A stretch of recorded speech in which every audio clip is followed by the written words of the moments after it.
What if I told you that music could warp your experience of time? What if I told you that music could boost your immune system or be beneficial to your health? What if I told you that music could influence your emotions or change your mood? I'm Alex, and today I'm going to be talking to you about the power of music. But first, let me take you on holiday with me. Today we are traveling from Johannesburg down to Ballito, where a fun-filled beach holiday awaits us. But I get the joy of sitting in the car for 6 hours next to my little brother, who can never seem to get comfortable and is constantly moving about. I'm trying desperately hard not to get car sick, and no matter how many times we do this journey, I always seem to pick the side of the car that the sunlight is streaming through. So I pop in my earphones and tune out the world around me. And what seems like just a few minutes from pulling out of the driveway, I hear my little brother ask, "How much further?" And then I'm pleasantly surprised to hear we've already been traveling for a full hour. Music can change your perception of time. It can make time seem to move faster, like in this instance, or sometimes even slower. Listening to music for half an hour may seem like only a few minutes have passed. Here are a few reasons why. Firstly, studies have shown that when we listen to music, our brains start expecting and anticipating what is coming up next.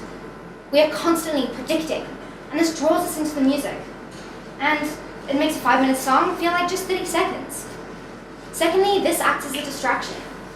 Our minds are drawn away from the fact that our little brother is chewing something very loudly, and that our legs are swarming with pins and needles. And we are drawn towards the music.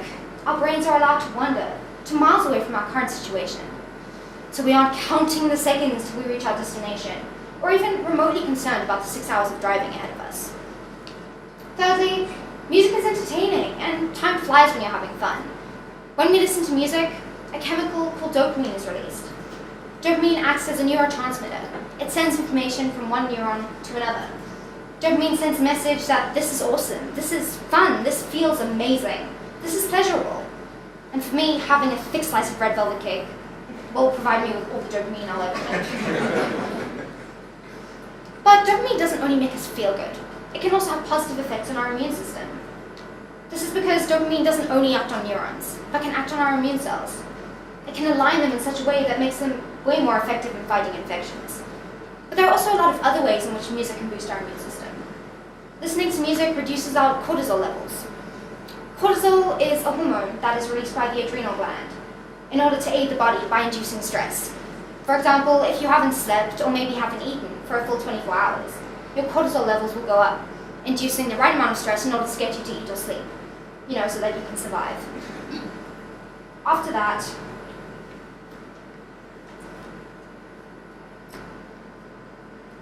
if your cortisol levels get too high, they can induce unnecessary stress.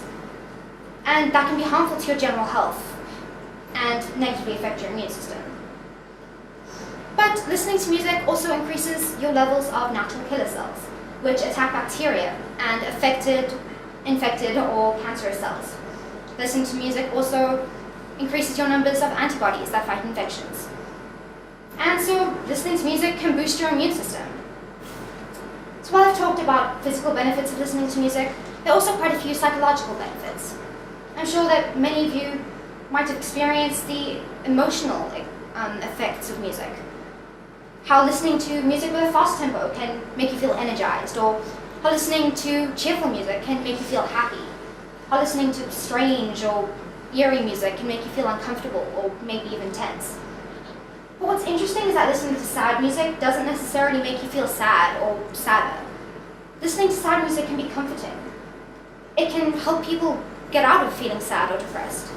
I know that when I'm feeling particularly sad, the last thing I want to do is go and listen to happy music. Music that doesn't understand what I'm going through, music that I can't identify with. I'd much rather listen to sad music. Music that mirrors what I'm feeling on the inside. This is due to a process called entrainment, which has been further developed, particularly in the field of music therapy, by using the ISO principle. The ISO principle is a technique which you can use in order to change your mood through music. Basically, you start off by listening to music which identifies and matches your current emotion. After this, you can identify with the music, you can connect with the music, you link into the music. You feel like it understands what you're going through. The music is comforting. If you then start to slowly change your music, let your music start portraying different emotions. It will take you and your mood along with it. Like a train leaving the sad station and moving towards the happy station. This is because once you're linked in or connected to the music, as it moves from portraying one emotion to the next, then your mood will mirror it. You can strategically structure playlists in this way, so that when you're feeling sad or angry, you can easily change your mood simply by listening to music. So music is powerful. It can do all sorts of things. Music can change your perception of time. It can boost your immune system or be beneficial to your health. Music can change your mood, but it can do so much more than that. Music can open doors to all sorts of new opportunities. And so I hope that you can start using music to its full potential, because let me tell you a secret. Music is powerful.